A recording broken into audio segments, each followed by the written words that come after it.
जय जय रघुवीर समर्थ। सदा सर्वदा प्रीतिरामी धरावी, दुःखाची स्वये सांडी जीवी करावी। देहे दुःखते सुख मानीत जावे, विवेके सदा सस्वरूपी भरावे। जय जय रघुवीर समर्थ। श्रोता वक्ता श्रीराम समर्थ। जय जय रघुवीर समर्थ। श्रीराम आपल्या सर्वांच्या हृदयस्थ वसणाऱ्या आत्मारामास साष्टांग प्रणिपात करून मनोबोध एक अंतरयात्रा या आपल्या श्री समर्थ रामदास स्वामी विरचित मनाच्या श्लोकांचा जो आपण चिंतनात्मक मागोवा घेत आहोत, सज्जनो हो, आज आपण त्यातील श्लोक क्रमांक 10चं चिंतन करणार आहोत। गेल्या श्लोकात समर्थांनी या विनाश्रम मिळणाऱ्या वडिलोपार्जित किंवा फुकटच्या द्रव्याच्या विषयी अत्यंत कडाडून असा आपल्याला उपदेश केलेला आहे। कुठल्याही पद्धतीने कष्ट न करता इतरांच्या पैशावरती जीवन जगण्याची ही स्वार्थ बुद्धी तुझ्या पापाचा संचय करते आणि असं पाप तुला कदापिही भगवंताचं स्मरण करू देत नाही, परमार्थ मार्गावरती तुला ते कधीही चालू देत नाही।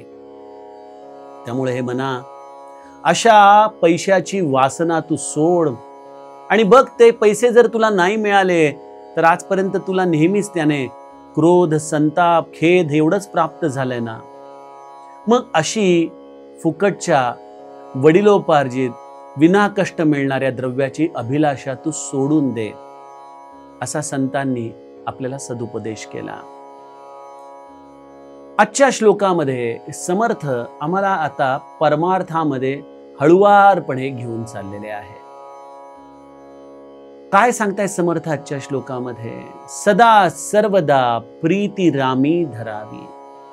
म्हणा, सदा सर्वदा हा समर्थांनी इन्व्हेंट केलेला, निर्माण केलेला शब्द आहे। आपण कदाचित सदा असू शकतो आणि सर्वदाही असू शकतो, पण सदा सर्वदा निरंतर अव्याहत एखाद्या तैलधारेप्रमाणे कधीही खंडित न होता, हा या सदा सर्वदा शब्दाचा अर्थ समर्थांना अभिप्रेत आहे। अशा सदा सर्वदा भावनेने काय करावं? प्रेम करावं। कोणावरती? ती प्रीती रामावरती करावी। सदा सर्वदा प्रीती रामी करावी, दुःखाची स्वये सांडी जीवी करावी। आपण मला मला मला हे आयुष्यभर करत असतो आणि त्यातून जे दुःख निर्माण होतं त्या दुःखालाच आम्ही कवटाळत राहतो, होय की नाही? आपण बघतो घराघरांमध्ये लोक घागरभर धारा वाहून आपल्यावरती झालेला अन्याय, आपलं दुःख लोकांना सांगतात। समर्थ म्हणतात की अशा दुःखाला आपण विसरायला शिकावं। दुःखाची स्वये सांडी जीवी करावी। सांडी म्हणजे सोडून द्यावं। आणि काय करावं? देहे दुःखते सुख मानीत जावे। हा एक फार मोठा शिफ्ट आहे अंतःकरणाचा, एक पूर्णपणे कल्चरल चेंज आहे। हे सांगण्याचं धारिष्ट मला वाटत नाही समर्थांच्या आधी कुठल्या ग्रंथामध्ये झालं असेल की देहे दुःखते सुख मानीत जावे।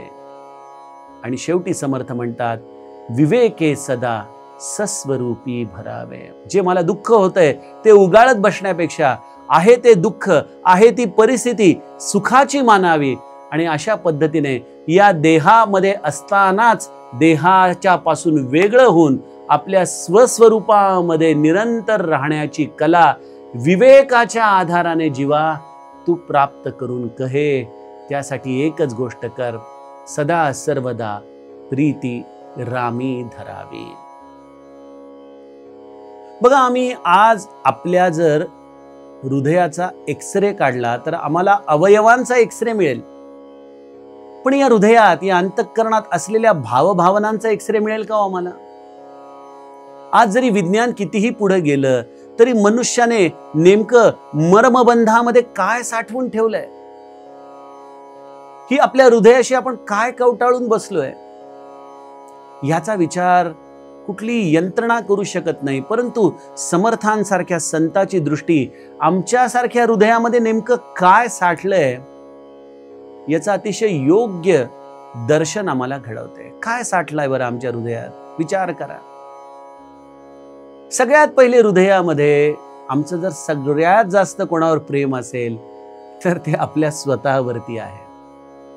नाकारू शकत नाही आपण. आपण भलं तर जग भलं. आमच्याकडे एक ग्रामीण भागातले आहेत, ते म्हणतात आपण सुखी तर जग सुखी. आपणच दुःखी असेल तर सगळं जग दुःखी दिसतं. सगळं सुख दुःखाची व्याख्या ही सापेक्ष आहे. ती आपल्यापासून सुरुवात होते. मी आनंदी असेल तर जग आनंदी दिसतं. हे सगळं प्रतिबिंबात्मक आहे. त्यामुळं आमची सगळ्यात जास्त पहिली निकड आहे स्वतःला सुखी करणं, स्वतःला आनंदी करणं. आणि त्या सुखासाठी, आनंदासाठी आम्ही ढीगभर वस्तू, ढीगभर भोग घेत राहतो, जेणेकरून आम्ही आनंदी राहूत, सुखी राहूत. म्हणजे माणसाच्या चित्तामध्ये त्याचं सगळ्यात जास्त प्रेम जर कोणावर असेल तर ते आपल्या स्वतःवरती आहे. त्यानंतर अर्थात त्याच्याशी संलग्न असलेल्या गोष्टी या एकाच पातळीवरती असतात. मग त्यामध्ये त्याचा पैसा आहे, त्याची बायको, त्याची मुलं बाळ, त्याचे आप्तस्वकीय आणि त्याचा लौकिक. मनुष्य आपल्या नावाला फार सांभाळत असतो, आपल्या लौकिकाला फार सांभाळत असतो. जीवापाड तो या गोष्टीसाठी झटत असतो. त्यामुळे मनुष्याच्या चित्तामध्ये जरी आज एक्सरेच्या आधाराने या गोष्टी काढता नाही आल्या तरी देखील संत दृष्टीने जर विचार केला तर सामान्यतः लोक याच गोष्टी आपल्या उराशी एक प्रकारे बिलगून जगत असतात. आणि मग अशा या अंतःकरणाची जागा या सगळ्या लौकिक गोष्टींनी भरलेली असते. त्यामुळं रामावरती प्रेम करा, रामावरती आपला जीव ओवाळून टाका, या गोष्टी बोलायला ठीक आहेत. करणार कोण आहे? करणार कोण आहे? त्यामुळे समर्थांनी आपल्याला एक सदुपदेश दिला की तुम्ही तुमच्या आतमधल्या या वस्तूंना रिकामं करा. स्वतःचं दुःख, स्वतःचं सुख, आपली बायको, आपला पैसा, आपली मुलं बाळ, आपला लौकिक, आपले नातेवाईक, आपला समाज, या सगळ्या गोष्टींना रामाच्या चरणावरती वाहून टाका, सोडून द्या. श्री ब्रह्मचैतन्य महाराज म्हणतात तुम्ही एवढे लांबून माझ्याकडे येता तर आल्या सरशी तुमची काळजीची गाठोडी माझ्या पायाशी ठेवून द्या म्हणाले. मला विकतचं श्राद्ध घेण्याची सवय आहे.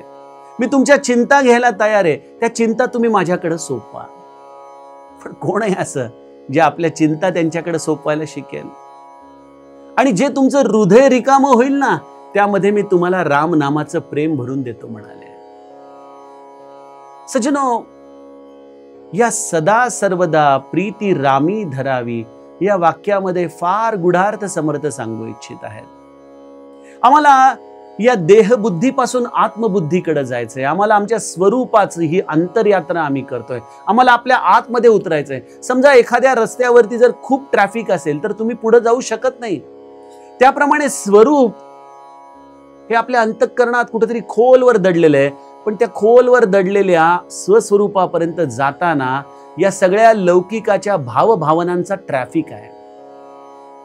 त्यामुळे आम्ही आपल्या स्वरूपापर्यंत जाऊ शकत नाही, पोहोचूच शकत नाही. अशा वेळेला जर एखादा VIP गाडी आली तर पोलीस कसंही करून त्याला रस्ता करून देतात आणि ते जसं पुढे जातं तेच पुढे जाऊ शकतं ज्याची व्हॅल्यू आहे. तुमच्या जीवनामध्ये सुप्रीम व्हॅल्यू ज्या वेळेला राम होईल ना, मला तो राम हवाय, मला तो राम हवाय, ही जेव्हा प्रीती रामाची तुमच्या जीवनामध्ये येईल ना त्यावेळेला सज्जनो तुम्हाला तुमच्या स्वरूपाच्या दिशेने जाण्यासाठी या ट्रॅफिकचा रस्ता मोकळा केला जाईल. अन्यथा राम हवाय, राम हवाय हे बोलायला ठीक आहे, पण हा राम कसा हवाय? माझ्या सुखाच्या पलीकडं, माझ्या आप्तस्वकीयांच्या सुखाच्या पलीकडं, माझा पैसा अडकीक लौकिक याच्या पलीकडं आम्हाला राम हवाय. अशाने राम कधी भेटू शकत नाही. राम हवाय ही उत्कट तळमळ, एक आगीचा डोम जसा उसळावा त्याप्रमाणे तो आतून लागावा लागतो. ही प्रीती आहे. सदा सर्वदा प्रीती रामी धरावी. आणि समर्थाने किती सुंदर शब्द वापरलाय, प्रीती प्रीती प्रीती. प्रीती या गोष्टीमध्येच असं मर्म आहे की जगामध्ये ती गोष्ट एका बाजूला आणि बाकीच्या सगळ्या गोष्टी एका बाजूला राहतात. आपण बघा, आयुष्याच्या वेगवेगळ्या टप्प्यावरती प्रीती केलेली आहे. पहिली मूळ प्रीती तर आपली आपल्यावर आहेच, पण ती थोड्या वेळ जरी बाजूला ठेवली क्षणिक, तर तरुण वयामध्ये प्रियकर प्रेयसीची प्रीती आपण बघतो. एकमेकांसाठी जीव देण्याच्या आनाभाका घेणारे, आपल्या सर्वस्वाचा त्याग करून घर सोडून पळून जाणारे असे अनेक तरुण तरुणी आजच्या काळात आपल्याला दिसतात. कारण काय? प्रीती आहे. आणि या प्रीतीच्या पुढे संमोहन होऊन सगळ्या वस्तू एका बाजूला आणि ती गोष्ट प्राप्त करण्याची अति उत्कट इच्छा. आयुष्याच्या पुढच्या टप्प्यावरती कदाचित मुलाविषयी आपली प्रीती अशी असते, मुलाला साधा ताप जरी आला तरी आपण अश्रू ढाळत त्याच्या जवळ बसून राहू, कारण की तो जर उद्विग्न असेल, तो जर त्रस्त असेल तर जगामध्ये सगळं कडू लागायला लागतं. कधी पैसा आपला प्रीतीचं स्थान असतं, कधी आपला लौकिक आपलं प्रीतीचं स्थान असतं. आणि ते स्थान जेव्हा सर्वोच्च मूल्यावरती असतं त्यावेळेला जगामध्ये सगळ्या गोष्टी आम्हाला गौण वाटू लागतात. पण बघा, आपणच आपला विचार केला तर निरंतर प्रीती आमची एका गोष्टीवर नसते. ज्या प्रियकर प्रेयसीने एकमेकांसाठी जीव देण्याच्या अनाभाका घेऊन लग्न केलं, 2-4 वर्षामध्ये बऱ्याचदा ते दोघं घटस्फोटासाठी अर्ज करताना देखील दिसतात. मग कुठे गेली सदा सर्वदा? ही स्थिती राहत नाही. याचं कारण असं आहे की या सगळ्या लौकिक गोष्टी या स्वार्थाने लिप्त आहेत. जसं माझं माझ्यावरती सगळ्यात जास्त प्रेम आहे, तसं ज्या वस्तूवरती मी प्रेम करतोय, प्रीती करतोय, त्या वस्तूला देखील स्वतःच्या वरती विशेष प्रेम आहे. आणि त्यामुळे ती वस्तू ही अपूर्ण आहे, ती स्वार्थाने लिप्त आहे. आणि अशी स्वार्थाने असलेल्या लिप्त वस्तूमधून प्रीती नावाची गोष्ट कधीही निर्माण होत नसते. ते केवळ एक क्षणिक वासना तृप्त करण्याची गोष्ट या रूपानेच आमच्या आयुष्यात ते असतं. मग प्रीती काय आहे? कधीतरी त्या प्रेमाचा आपण अनुभव घेतला पाहिजे. प्रीती ती आहे की जेव्हा समोरचा देखील तुमच्यावरती निरंतर जीव ओवाळून टाकतो, निरंतर. आणि असं प्रेम, अशी प्रीती या जगातल्या लौकिक दृश्य गोष्टींमधून कदापिही तुम्हाला सदा सर्वदा या अवस्थेमध्ये मिळू शकत नाही. ते प्रेम फक्त एकाच तत्वाकडून मिळू शकतं आणि त्या तत्वाचं नाव आहे राम राम राम. आमच्या वेण्णा स्वामी उगीच म्हणतात का हो, बंध विमोचन राम माझा, बंध विमोचन राम. सकल ही ऋषी मुनी भजती जयासी, तोची एक सुखधाम, सुखाचं धाम असा तो माझा राम आहे. त्या रामाचं भजन करावं. कधीही त्या रामाची प्रीती आटत नाही, विटत नाही, संपत नाही. आणि तो आपण जेवढं प्रेम करतो ना त्याच्यापेक्षा कितीतरी पटीने आमच्यावरती प्रेम करत असतं. त्या प्रेमाचा आम्ही अनुभवच घेत नाही. खरं तर आम्हाला त्या प्रेमाची तहान लागली आहे, त्याच प्रेमाची भूक लागली आहे. पण आम्ही त्या प्रेमाची तहान कुठेतरी ज्यांच्यामध्ये ती वस्तू नाहीच त्यांच्याकडून पूर्ण करण्याचा प्रयत्न करतोय. म्हणून समर्थ म्हणतात, सदा सर्वदा प्रीती रामी धरावी. एकदा करून तर बघा प्रेम. त्या रामाला म्हणा, मी तुझा आहे आजपासून, बस मला तुझ्याशिवाय दुसरं कोणी नाही जगात रामा. त्या रामाला शरण जाऊन तर बघा. आणि प्रीतीचं एक लक्षण आहे, प्रेमामध्ये भोग नाहीये, प्रेमामध्ये त्याग आहे. जसं एखादी पत्नी अनेकदा घरची परिस्थिती जर हलाखीची असेल, मुलं बाळ असतील, तर ती मुलं बाळ असलेली स्त्री घरामध्ये तुटपुंज धान्य आहे त्याचा स्वयंपाक करते. आणि काय करते? पहिल्यांदा मुलांना पोटभर खायला घालते आणि म्हणते, अरे तुम्ही काही खाल्लंच नाही, बघा भांडभर तसंच राहिलंय. आता मला एवढं जाईल का? खरं तर त्या भांड्यामध्ये काहीही नसतं. ती बाई पाणी पिऊन आपलं पोट भरणार असते आणि ती तशीच झोपणार असते. सज्जनो, जिथं प्रेम असतं ना, आणि स्त्री पुरुषामध्ये जास्त समर्पण करणारं एक तत्व या भगवंताने दिलेलं आहे. तसं जर रामावरती आपण प्रेम केलं ना, तर प्रेम कधी काही मागत नाही. मागितलं की व्यवहार सुरू होतं. सदा सर्वदा प्रीती, निरंतर प्रेम ही भावना रामावरती जेव्हा जडेल ना, तेव्हा तुम्ही रामापासून काही मागणार नाही. मग तुम्हाला कदाचित पैसा अडका कमी असेल तरी तुम्ही रामाकडे बघणार नाही. आमच्या सुदाम्याने कधी कृष्णाकडे पैसा मिळावा म्हणून तोंड गेलं नाही, दाखवलं नाही त्याला. कधी त्याची पूजा पैशासाठी केली नाही.